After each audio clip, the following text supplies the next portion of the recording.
the nostalgia critic guy, remember? So you don't have to. Let's talk a little history. Shut up, you gotta learn something! In 1862, Anna Leonowens was given the opportunity to teach the many wives and children of Mongkut, the king of Siam. She accepted and later wrote a series of memoirs about her experience called The English Governess at the Siamese Court. The memoirs were controversial, to say the least. Many saying she exaggerated or downright fabricated her influence on the king, and that she reduced a man who was a Buddhist monk for 27 years into a cruel, extreme, even violent monarch. Years later, Margaret Landon wrote a fictionalized, or even more fictionalized version called Anna and the King of Siam, again reinforcing Anna as the revolutionary and Mongkut as the harsh, eccentric ruler. Thailand finally said, "Hey! We've had it up to here with your bullshit! We're going to write our own version for English readers, which will later become Mongkut, the King of Siam. And our writings will be placed in the Library of Congress for all you readers to see the truth. Maybe then, America will know the true history of our beloved king." God damn it! Rogers and Hammerstein's The King and I came out, glorifying Landon's book and making her story more popular than it's ever been. So the controversy about telling only one side of the story continued from here on. But then another adaptation came out, this time in animated form, under the same name, The King and I. Getting to know you, getting to know all about you. Animated by Warner Brothers and released in 1999, this movie surely would offer a new outlook on history and myth, not unlike something like The Prince of Egypt did. Taking a relatively famous tale but updating it with modern dramatic storytelling while still coming from a different but respectful point of view. Perhaps Thailand's dignified look on their beloved king will finally come to light. So, tell me, how does this look back on history begin?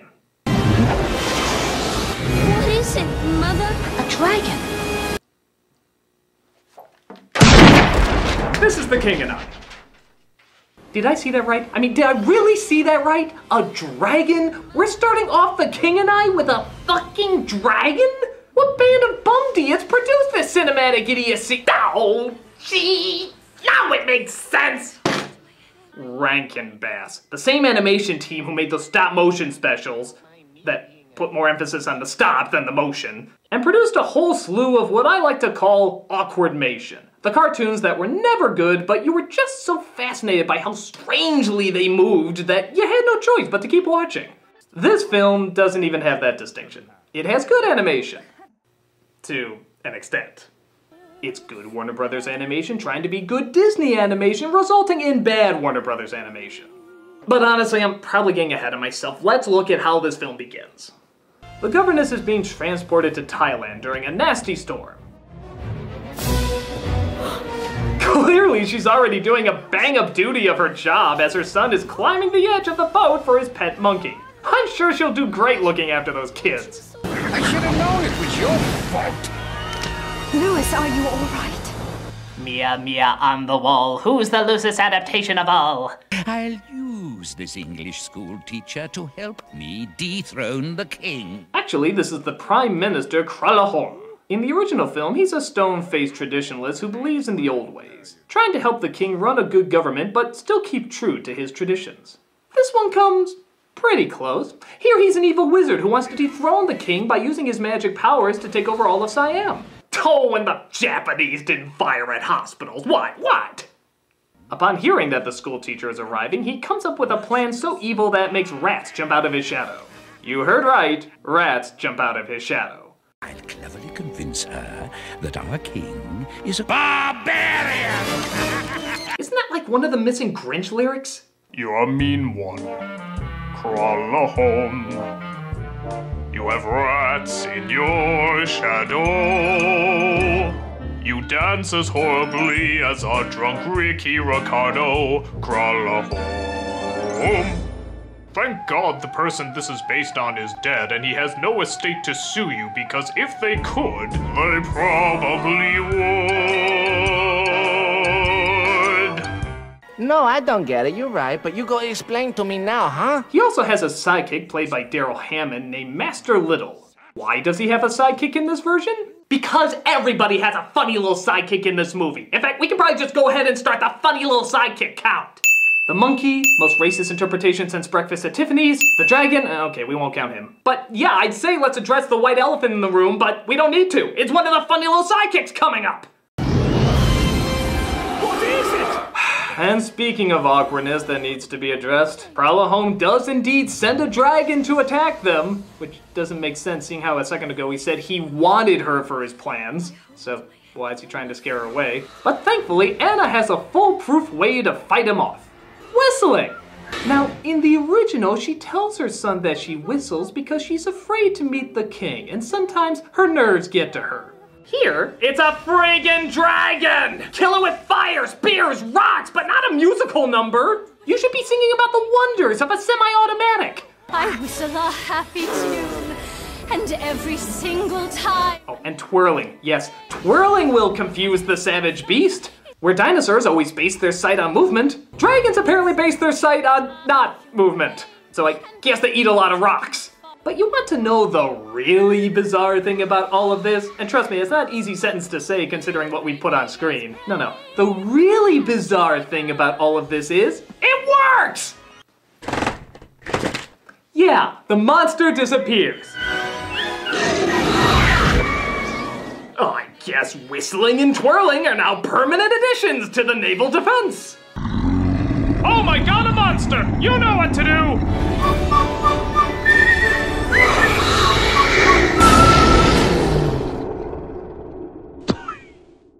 So they make it to Epcot, Thailand, where Anna is finally introduced to the king, his high-fiving panther, his penis's resume, their cuddly sidekicks, and of course, his possible multiple wives? Yeah, in the original there's no mistake, they're definitely his wives, but here they never clarify whether these are wives or servants. I guess either way it doesn't matter, as we can just assume he's putting his dick in them, but still, a little clarity would be nice. While one of the newer servants is shown around the palace, she comes across her own cuddly playmate. I shall call you Tusker. And the king's eldest son, Liu Kang. Tusker? Who are you? An object. Like rug given to king. Oh good, I'm glad you know that. You see, usually I have to talk to girls and treat them like individuals, but you seem to be ahead of the game. But Ty Jafar, it turns out, seems to have a new sinister plan.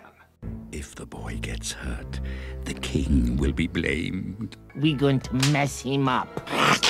So, first it was make the king look like a barbarian to Anna, then it was scare Anna away with a dragon, now it's try to kill Anna's son? You're like a one-man political debate. You can't stay agreed on anything.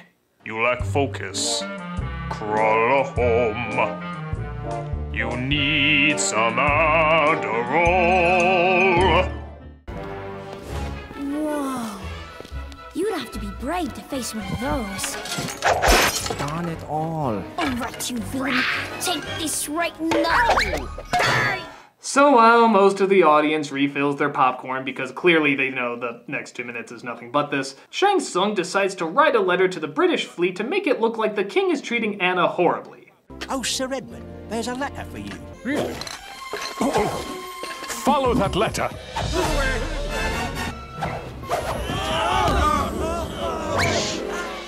12 trees died to give you that scene, folks. Was it worth it? Where to? Siam, to dethrone a barbaric king. We got a random letter. Let's destroy a nation! But of course, Anna is fine, but apparently having trouble teaching her pupils. Siam is not so small. Oh, but look, England's even smaller. But Royal Palace is center of whole universe. You know, the irony is that this misunderstanding of history from delusional people at the top who think they're always right can just as easily be translated into American film animation. I mean, really think about it. So let us begin with the history of Thailand culture. Thailand culture come from Big Dragon! Big Dragon decide who live and who die, and those left created Thailand! Alright, why don't we come back to Thailand history? Let's instead look at American history. Ah, American history! John Smith saved my full-grown Indian princess! They have romance and talk to singing tree! Alright, we'll come back to that too. What do you know about Russian history? Rasputin! Yes? Was an evil wizard with a talking bat who cast spells on another pretty princess. Pretty princesses make up most of world history. You know, let's take a break and I'll read to you from some English literature, like The Little Mermaid, who sacrifices her life and... She lives in the end. Okay.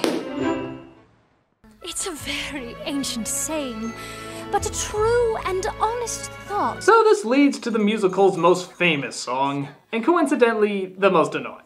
Getting to know you, putting it my way, but nicely. You are precisely my cup of tea. Thank God once again the focus isn't on the interaction of the characters or their relationships, but rather an excuse to have the comic relief distract us with their rushed dumbass humor. Getting to know you, putting it my way, but nicely. This serves especially humorous here as the song is entitled Getting to Know You, and yet by paying more attention to the dragons, animals, and comedic antics, I don't know anything about these people! It's like everything that should be in the foreground is in the background, and everything that should be in the background is in the foreground. I mean, it's like people focusing more on the color of the wall than the person actually in front of it.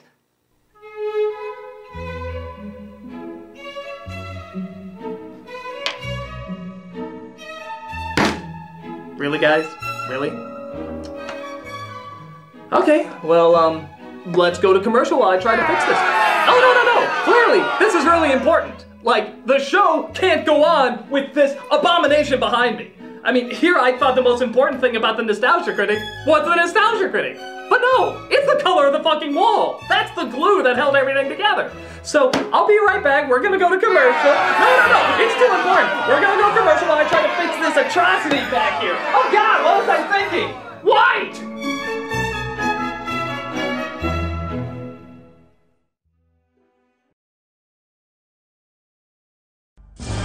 From The King and I, the musical your parents tried to show you after forcing you to watch Sound of Music, comes the 57th anniversary recording of the classic Rogers and Hammerstein's music, featuring Hollywood's latest, groundbreaking musical discovery, Russell Crowe. Getting to know you! Getting to know all about you! Getting to like you! Getting to hope you like me! Behold, the musical sensation from Les Miserables, and whatever the hell band he's in, delighting the world with his angelic instrument. Whenever I'm afraid, I hold my head erect, whistle a happy tune, so no one will suspect I'm afraid. I can't whistle. Cut recording. Russell, what seems to be the problem? I can't whistle, Paul. Oh, it's okay. We'll just dub over it in post. Nobody dubs over me, Paul. We'll just rewrite the music so I can sing it easier. I think that might be a little disrespectful to the original material. Nonsense. Perhaps you didn't hear my incredible performance in Les Miserables. I did. That's why I was a little concerned. All the critics praised me. They said they never heard anything like it. If Anne Hathaway didn't get the Academy Award, I maybe would have had Best Supporting Actress. Now rewrite the music before I punch you, violently. Will do. Also featuring world-renowned artist from the 90s, SHAKIRA. Shall we dance on a bright cloud of music? Shall we dance? Cut recording. Russell, you're doing a great job. But do you think you could try it this time with a little more emotion? Right. Here's what I was thinking. I was thinking maybe I could squint my eyes and frown. How about that? Or maybe you could try something else. I don't think so. No, he's right. Order now, and you can get other Hollywood sensation Gerard Butler singing your child to sleep with nursery rhymes. Twinkle, twinkle, little star, how I wonder what you are. I was the Phantom. The King and I, sung by Russell Crowe, because, by God, somebody has to humor him. And I'm Javert!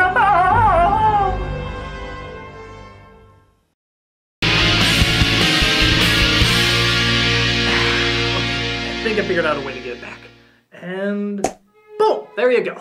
That's so sad. Trying to recapture the glory days. It's kind of pathetic. Doesn't he want to step it up a bit? Try something new? Okay, alright. Boom! Oh, look who sold out. He can hide behind all his high-tech effects so he can disguise the fact he doesn't try anymore. Oh, now he's trying too hard. Could he be any more obvious? I'm allergic to popcorn. He's so insensitive, never thinking of us. You know what I miss? The days when he had the white wall. Yeah, things were good back then. That'd be so retro if you went back to the white wall. So, in keeping with the theme of put as little attention on our main characters as possible, the king sings about the changes of the world and where he belongs in it. But also while giant killer statues come to destroy him! Oh, thank God. I almost thought the song served a purpose. When my father was a king, he was a king who knew exactly what he knew. But it's okay, because the comedic panther discovers quickly what can stop them. A roar. A roar. Why is it this wizard's powers seem to be defeated by the lamest things? Now I will send in the powerful Godzilla. Oh no, somebody sneezed softly. Well, next I will send in the merciless Rodan. Oh no, somebody ate a Mentos. Well, this time I'm sending in the horrifying aliens. Oh no, they're undone by the tiniest creatures that God in his wisdom put on this earth are diseases. Oh, I'm a bad wizard. You're an idiot. Crawl home. You need to up your game. So the king gets a letter saying the British are coming to kick him out because they think he's a barbarian. They call me barbarian. Who? Certain parties who wish to steal my country. Do you believe it? But it's a lie. A false lie. Doesn't that technically make it truth? So the British arrive, and everything seems to be going well, until he discovers that his son has given away a sacred piece of jewelry to one of the servants. You gave away? Father, may we discuss this privately? Who? What?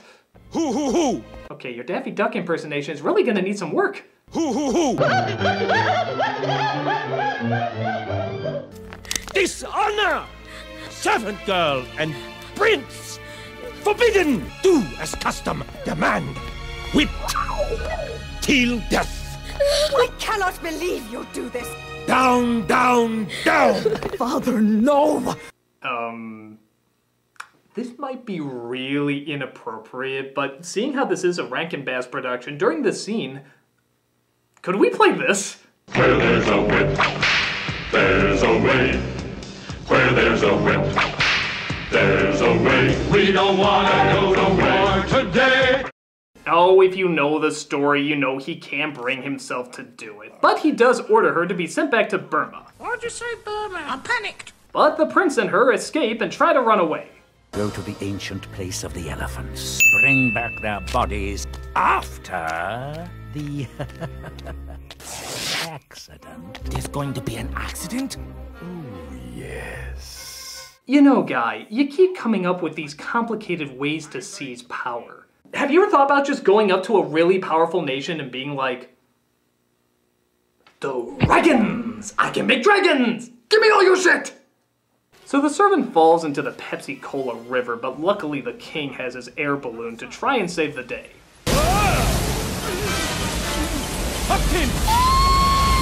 I must save her so I can give her proper whipping! Cruella Holmes sets the balloon on fire while the king is still inside.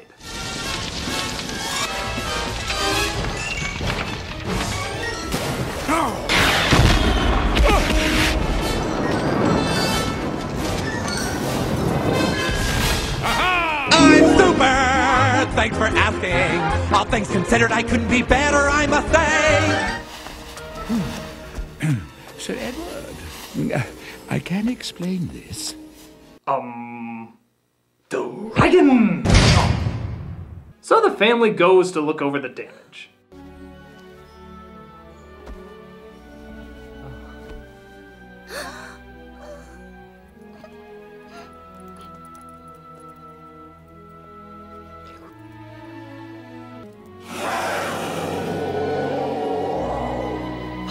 Well, the Panther has given his prognosis. He's definitely dead, folks. I will say when it's time to cry. So he apparently lives in this version, and Anna even seems to stay behind. You could make the argument that this is totally spitting in the face of history, but the other versions seem to do that already. This is more a scrotum shaving of history. Painful, insulting, and not nearly short enough. And I think those are the perfect words to describe this movie overall. Whether you like the original musical or not, I think everyone can agree this is beyond a serious downgrade. The child-friendly additions are so painful and so out of place that I keep expecting to see the Saturday TV Funhouse logo pop up from SNL. I've learned more about Thailand by eating at a Thai restaurant. It cares nothing for its main characters and instead wants to focus on its comedic side characters, which even then aren't really that developed either. And when we get down to it, it doesn't even make any sense. Why make a kid-friendly version of something like this anyway? Did they really think there was gonna be a big enough crowd for it? All I can say is you won't see me trying to cash in on some dying musical fad. I'm the nostalgia critic. I remember it so you don't have to.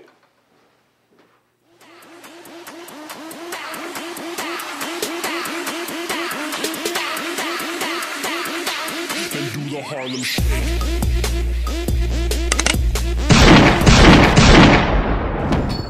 It was never funny to begin with! Stop it! The wall's the wrong color.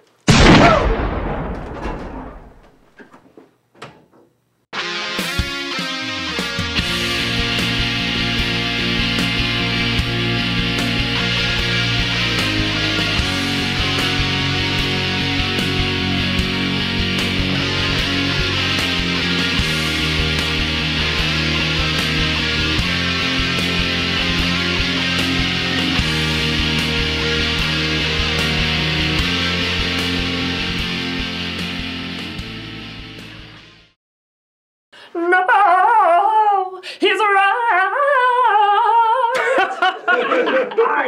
Oh, that was good though. Okay. Hoo hoo hoo!